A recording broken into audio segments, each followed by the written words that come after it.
The Pitch and Prime podcast is presented by Brew HQ, your home brewing headquarters. Whether you're an advanced brewer or just starting your brewing journey, Brew HQ has everything you need. Enjoy fast, free shipping on orders over $75 Canada-wide. Throughout February, refer a friend to Brew HQ and they'll get 10% off their first order and you'll get $10 off your next order. Use your referral code in your Brew Points account and share the love of brewing. Brew HQ. Life is beautiful.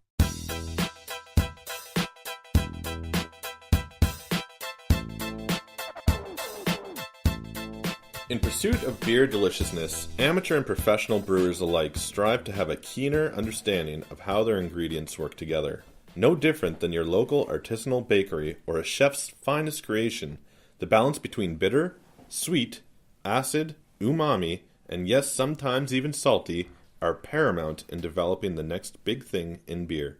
Thanks for joining us at Brew HQ, where today we'll discuss recipe development, the contrast and variety of approaches in which brewers take on developing their next brew. We've also brought back guest Ian Wheatley from episode 1 to get his take on creating a memorable beer, and perhaps even an award-winning one. Up first, let's introduce once again our in-house beer guru, Tyler Graves. Tyler has been working on some really cool recipes for the Brew HQ Brew Box recipe subscription, and I wanted to ask him about his approach to making a unique and memorable beer. Hey Tyler, how's it going today? Pretty good, how are you doing?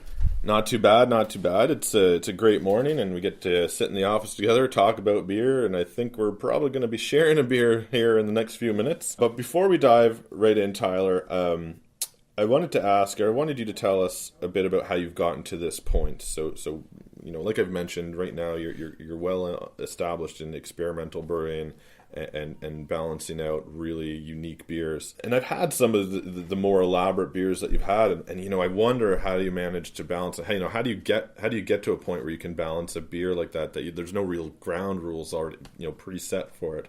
But you have mentioned before that you started out with a more style-specific approach to brewing. Can you elaborate on exactly what you mean by style-specific? When I start developing a recipe, I'll do a little bit of research, but you don't want to overdo it, because then you're gonna be overthinking it and being like, oh, should I throw this 200 grams of oats in there? Is that really gonna affect it that much? You wanna brew like something like a good starting basis of a beer, and then you want to adjust it to your taste. Like, you could brew a really basic Hefeweizen and then keep a few, like bottle a few off the keg or a few bottle, whatever, and keep a few and label it, and then brew it a few other times. Like, I usually go back and forth between two styles, so I'm not drinking the same beer for months on end. I'll go back and forth between two styles, and I'll keep the samples from each batch and kind of do like a batch number thing and compare them, and I'm just tweaking a little bit each time just to my taste, because not everybody's palate's the same, right? So yeah, I think that would be my biggest piece of advice to someone starting to create recipes is don't rush it. Don't dive head first into brewing like the world's best saison. When you're talking about a style, you're referring like a BJCP style, like, yeah, you know, yeah. What defines an IPA as an IPA, and so you pick one of those styles and you run with it until you really understand the technique, the ingredients, the temperatures, and how everything interacts. And you brew that until you nail it down and you understand perfectly. Yeah, exactly. How does that segue into experimental brewing? How does understanding the history of the ingredients and the technique relate to or even help you in beginning to develop an experimental recipe in which there is no guideline and there's nothing to go by? Yeah, so I think understanding how everything comes to balance in beers is a really crucial part of a lot of things in life, like cooking and baking, whatever you're into. But with brewing, I think understanding like why we put oats into some kind of beers to give it a velvety mouthfeel or add head retention or whatever, or if we're mashing at a certain temperature to create more body in the finished beer.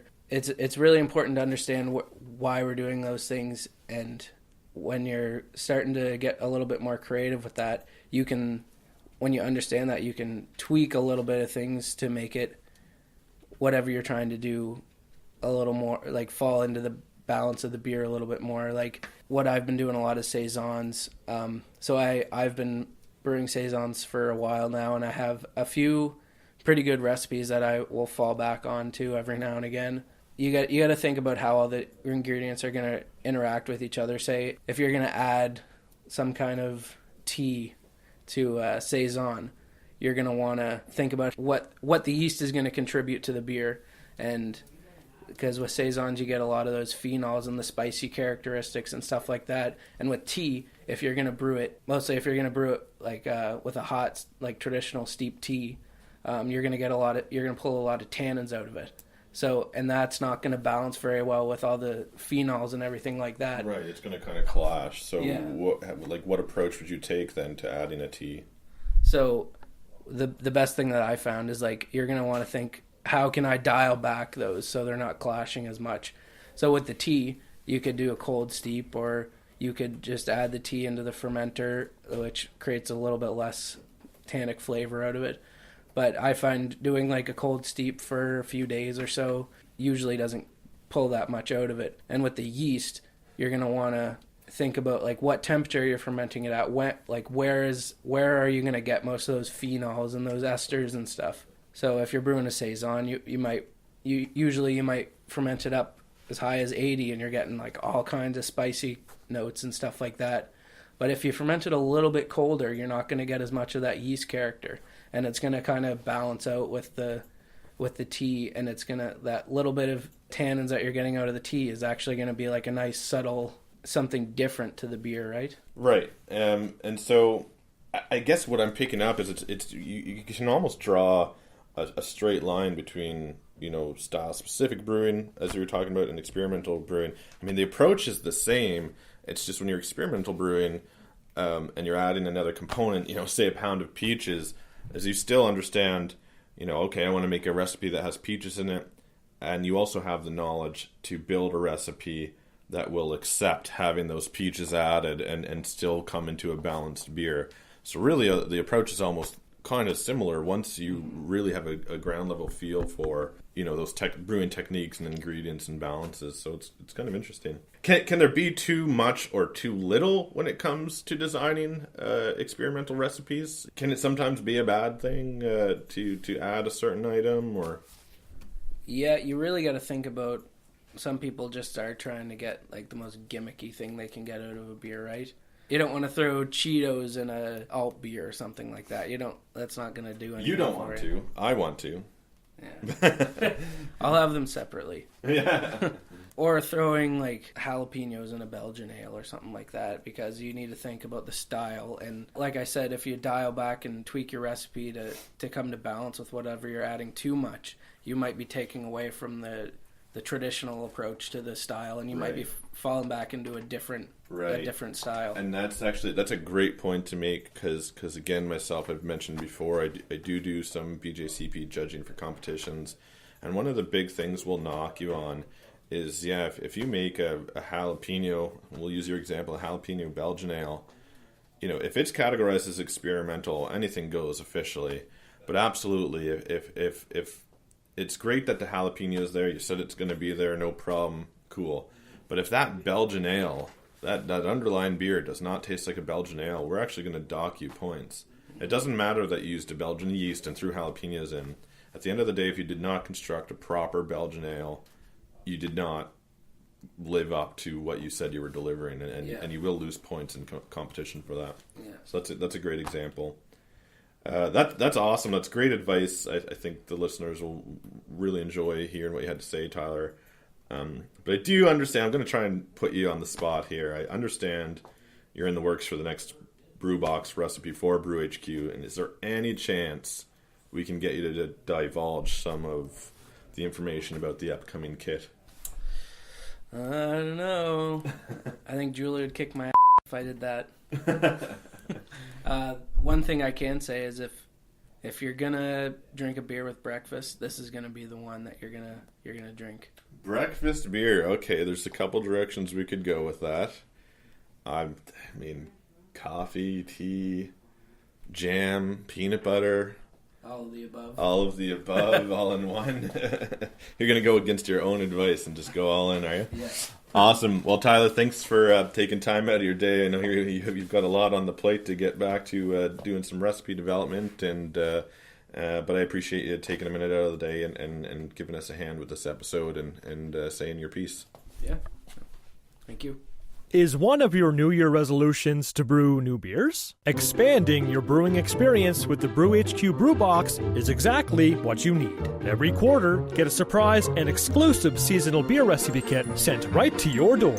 Just surf over to Brew HQ, select your method of brewing, pick a batch size, and pay for the year. Subscribe before March 31st to guarantee our spring seasonal. The Brew HQ Brew Box recipe kit subscription, bringing the brew to you.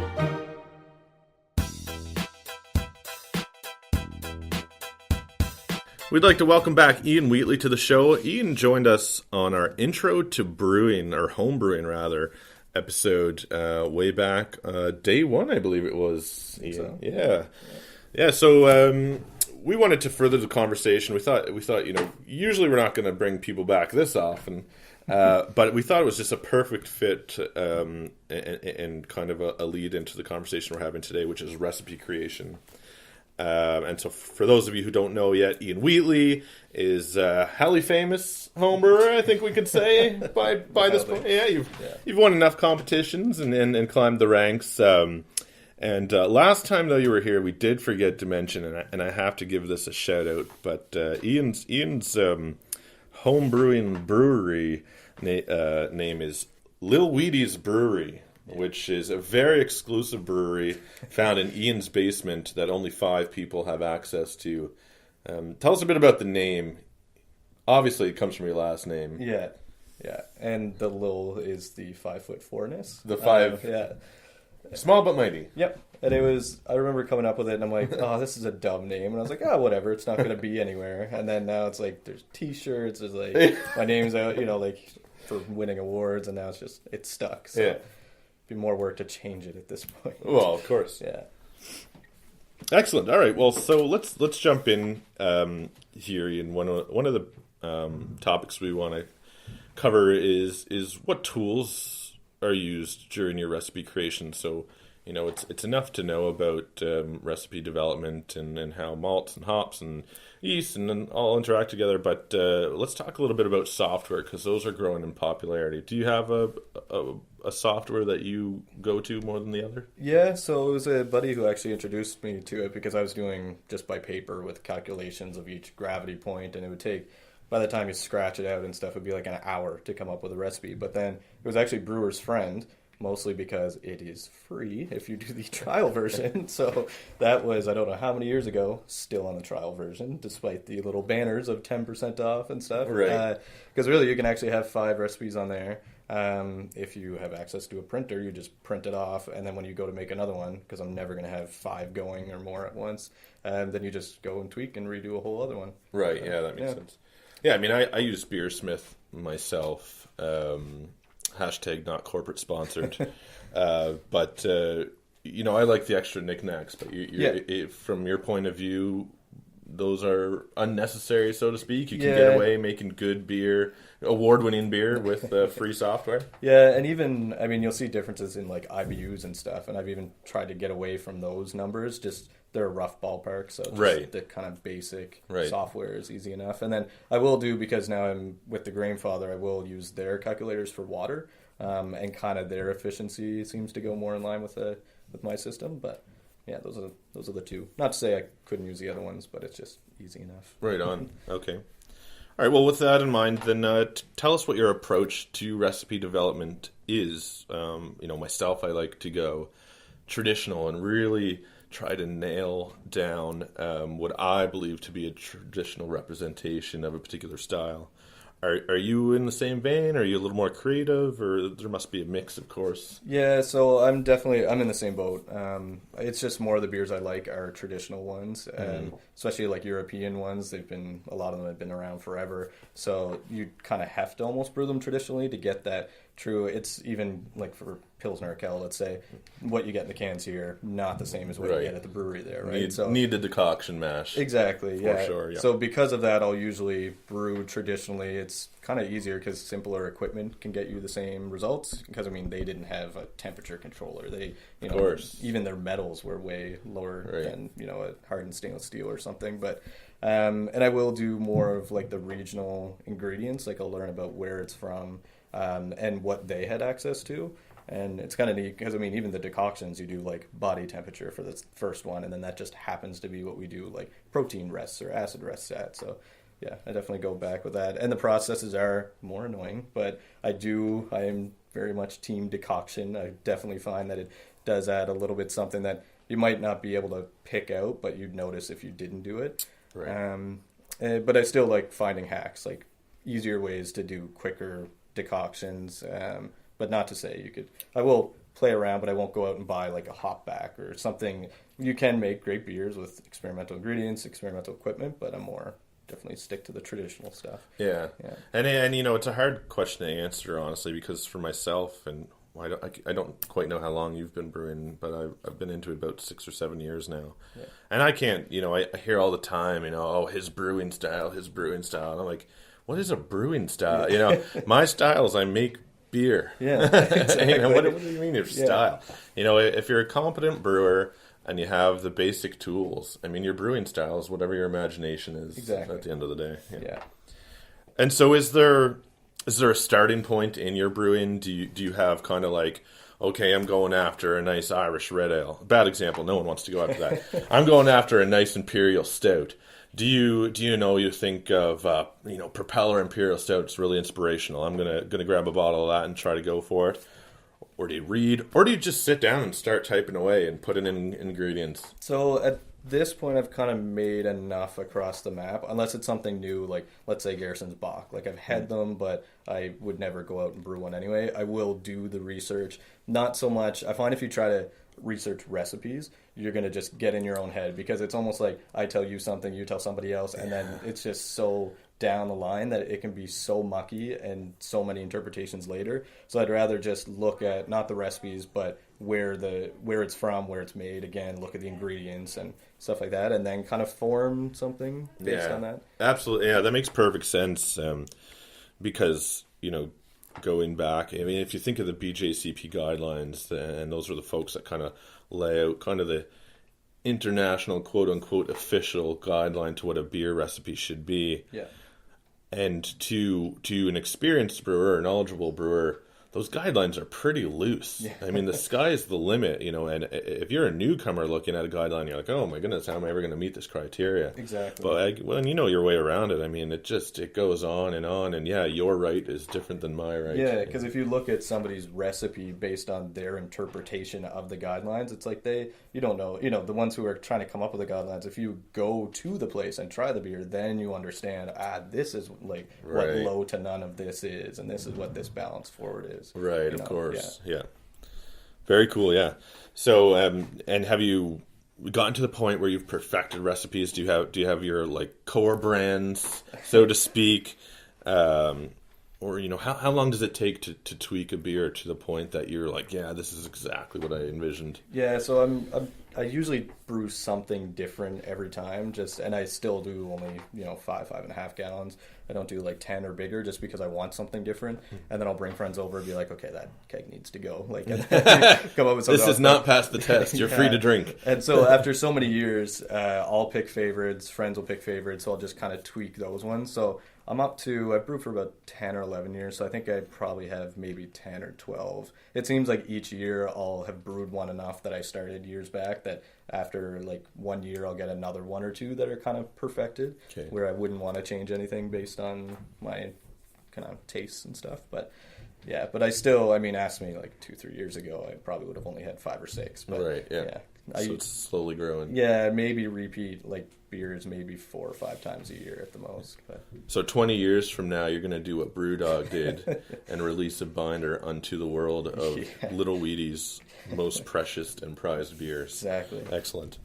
Oh, and actually that brings me on to keeping notes, because there was one, probably my most intricate with all like a vast array of ingredients and stuff, was a pumpkin ale, and trying to get that spicing down pat, all the little, because I usually don't like adding too many specialty grains, so I had this beautiful recipe, lost it, and it was only on like one sheet of paper or something, and so then that's when my wife basically said, make a friggin' binder, like keep all this stuff, and it took me another, honestly, like 2 more brews to, off of the top of my head, to then perfect it back, so it was really annoying. Right.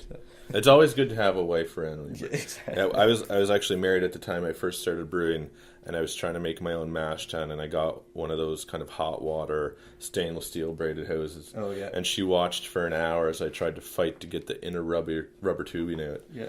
And finally she got frustrated and said, why don't you just rub some coconut oil on it? And then surely it just pulled out in like 2 seconds.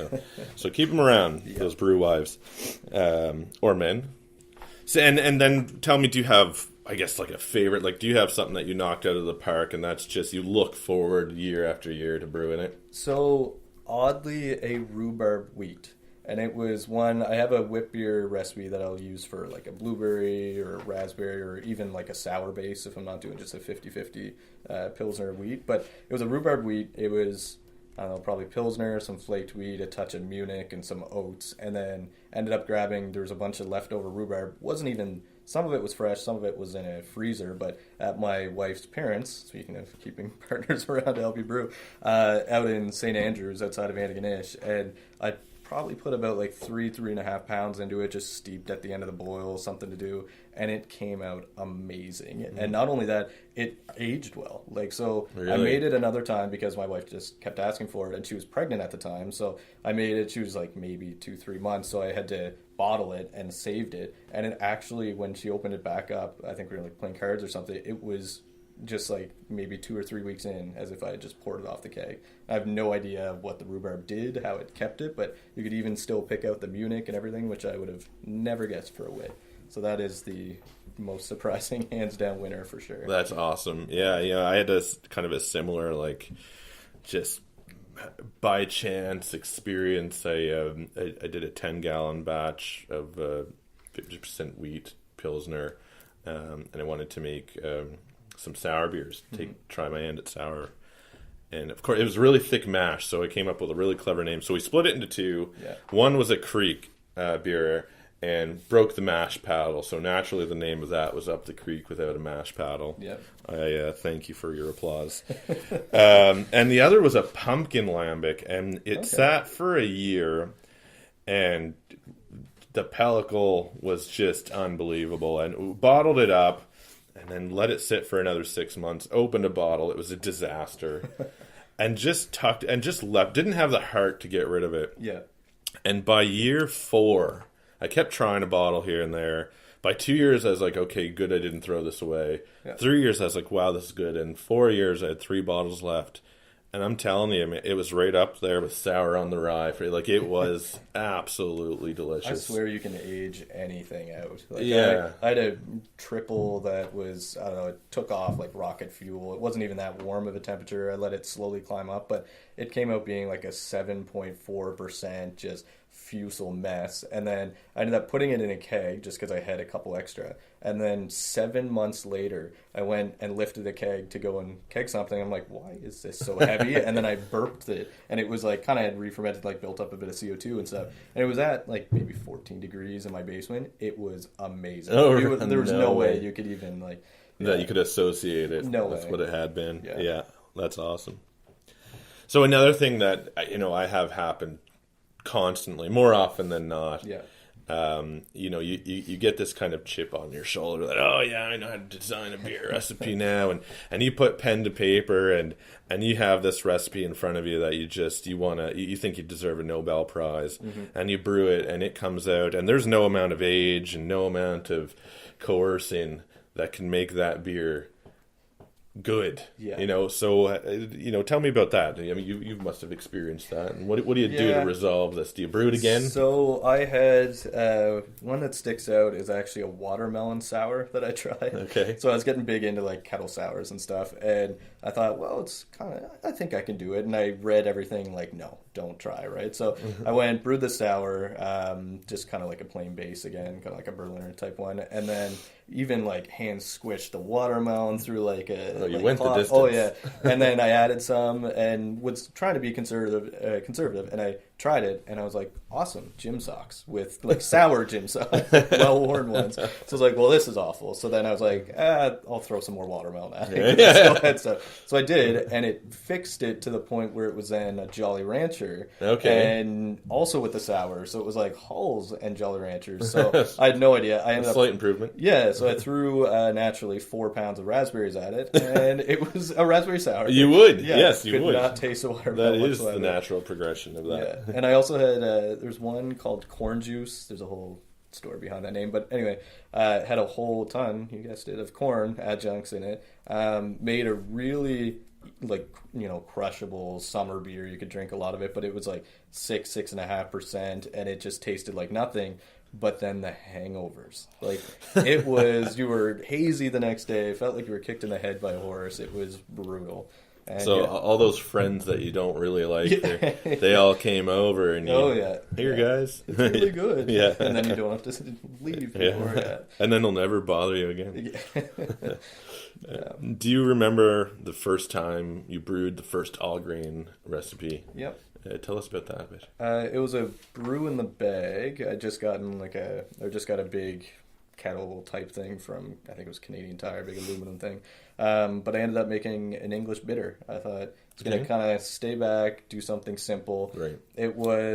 Now it's 90% Maris Otter, 10% flake barley, but I think then it probably had a bit of crystal in it or biscuit malt or something added to it. It had East Kent Goldings and maybe a touch of Fuggles for flavor. Now it's just East Kent Goldings the whole way through. And then the yeast now is ESB, but back then it was actually Windsor Ale. I threw in a couple dry packs of that. I know people shit all over that yeast, but it was quite good. Man. I don't know why I didn't do Nottingham or something. That is not how my first experience went. If I could say anything from my lesson is the first time you'd go simple because you have nothing, if you don't, you start with a smash, just one grain, one hop. And because then the next time you brew, I would recommend brewing that same recipe and compare the two. Mm-hmm. And that's how you start to really get an understanding of what your mash temperatures are doing and, if something goes wrong, what effect it might have. Yeah, because I find a lot of people get too excited and then they make something that has like 5-6 grains and like an IPA. And I was guilty of that.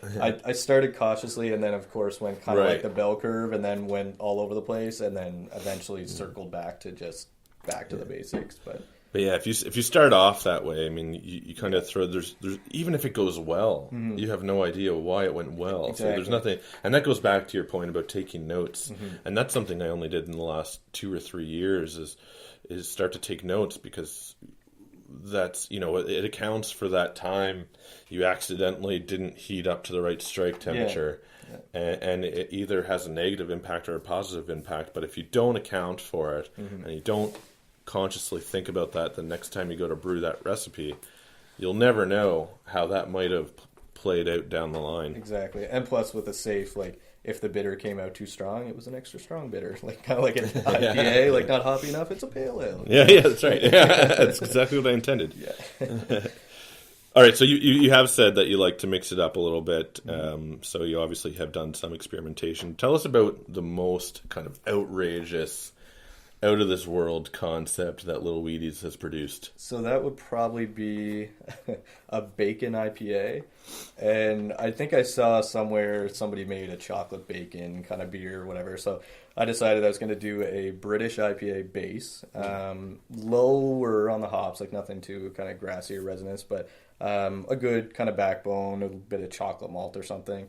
And then it tasted pretty good. So I took bacon, fried it up, drained the fat, then dried it out even more, like in the oven, kind of like a low temperature, and then just honestly put it in a cheesecloth bag and threw it into the keg. And at first it was like, a little hint of bacon in the smell, not really anything special in the flavor. And then halfway through the keg, it was like, okay, this smells really bacony, but then the flavor didn't kind of back it up. And then by the end, if you could get over the pure smell of ham, it was a beautiful bacon IPA. So, and it was like February or something. You compared it to all the other bacon IPAs. Yeah. And this one in particular was beautiful. The best one around. Yeah, okay. Yeah. Excellent. Yeah, no, that sounds pretty interesting. I would think you'd get more of the smoke from the bacon. It was like cheap, like no frills kind of get out of bacon. Low salt kind of, and it actually did have head retention. I was very surprised. Well, that's what I was wondering, and I was going to ask him about that. But yeah, that's quite interesting, and it'll probably help to drain off the fat there. Yeah, exactly. So do you? I know you're part of the competition circuit. We've mentioned before, and we do have a show coming up. Strictly speaking about competition brewing, but for yourself, is there a different approach to your beer when considering this beer in particular is meant for competition? You're trying to get me to give up secrets? I've never won a competition, so this is the time for you to give up your secrets. I would say go big.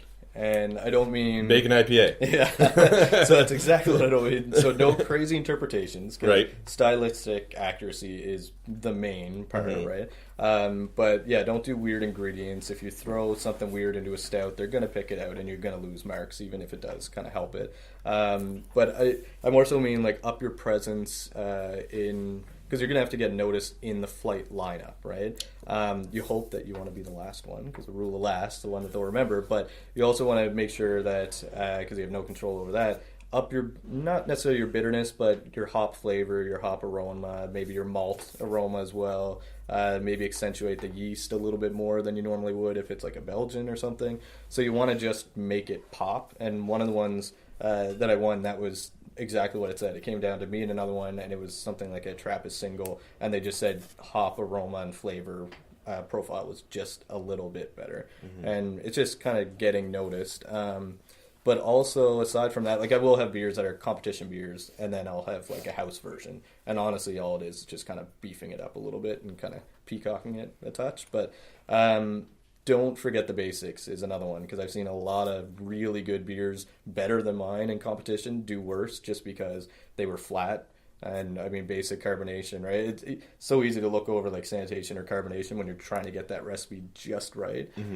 That, I mean, just carbonation alone, you're not going to have good head retention. The aroma's not going to be there. Mouthfeel's going to be off. So you're going to have a really good beer just kind of do crappy for kind of skipping over the basics. Okay, so would I be right to say almost like you talk about go big, and so for the listeners here is talking about the BJCP and competitions and may not know, if you look up a BJCP style guideline, there's kind of, you know, from this IBU to that IBU, from this SRM to that SRM. So when you say go big, are you saying kind of go on the higher end of those? For sure. Yeah. Okay. And I'll often go like the higher alcohol percentage so that you can put a little bit more malt in and then put a little bit more hops in to make sure it's still balanced, but kind of beef it up a little bit. Right. And honestly, I mean, well, you judged yourself as well. But they have just read the guidelines, and oftentimes it's right beside them as they're tasting. So even something that might say low to none, it's still in their head, so they're still going to look for that quality. That is the truth. Yeah, you understand the psychology of us. Yeah, and now you're divulging my secrets. Yeah, and also, like, don't mention something unless it's very noticeable. You got it. So, like, I put in the rhubarb wit into a competition one time, and then they just said, where's the rhubarb? Right. And it was just, that's when I noticed, like, that's why it's kind of a good beer. You can't pick it out. It's just this weird tartness that you could almost attest to a wit yeast without it actually could just as that. Easily, you know, be a little lower in pH than expected, and you're right, absolutely. You know, in that case, having a bit of a bite on a wheat beer isn't a bad thing. But if you tell me there's rhubarb and I don't taste it, it's a bad thing. Yeah, and that's what they said. This would have done better as a wheat beer. Yeah, because it was a totally different like fruit and vegetable category, and You mentioned a minute ago actually, you know, something, you know, about putting odd ingredients and stuff into a stout or whatever. And that's one of my experiences that ties into this conversation. Is I was doing I think it was the Atlantic Canadian. No, it was a homebrewing awards. It wasn't the Atlantic Canadian's commercial, but it was one of the larger homebrewing brew offs. and there was a stout in there that was phenomenal. It had nice and smoky, but at the end of the day, they categorized it as a stout, so we assumed that there was a temperature or a yeast health issue that had given it a smoky phenolic character, but by some stroke of luck, it tasted delicious. Or they actually added peated malt and miscategorized it. Exactly. But in any case, even though it was an amazing beer and probably would have won its category, it got pretty much bottom marks because it was not categorized properly. So that's something to think about as well. And I've had, like a Saison, then I'm like, ooh, I have to enter that as a triple or something. Like, just enter it as what it comes out as, not as what you intended, which is hard for here if you're trying to do a specific style. Usually you get like 1 to 3 styles, but if you send them like, middle Canada, kind of Western as well, you can just put in whatever you want. So that kind of gives you a bit of... So you can brew to what you're strong at, which is nice. Yeah. So going back to brewing and recipe creation, I guess to wrap things up is give us your version of advice for a newer, or kind of a, not even a newer brewer, but someone who's really starting to get into it. What's kind of that next advanced level of thinking about the way you create a recipe? So we kind of already touched on, but do something that you could build upon, right? Like learn that's what I was bad for too. Learn the grains, like chew a bit of them and stuff, right? Learn what Maris Otter is on its own. Do smash ales, like see if you can make. Even I noticed a big difference whenever I switched from like regular premium 2-row to the superior 2-row. That's like just a little bit darker, and it's still from Canada, I think. But then you can kind of take out crystal and from your IPA and just have that, and then maybe something for body, and kind of just do single ones. Learn hops as well. You can go on forever trying to learn each and every hop and the combinations. But start with something simple like a bitter or a pale ale, and kind of also just to learn what you like as well. And it's kind of like cooking, right? You're not going to throw together a huge extravagant thing. You're going to learn what coriander or cilantro or what different spices taste like before you just start throwing something together blindly.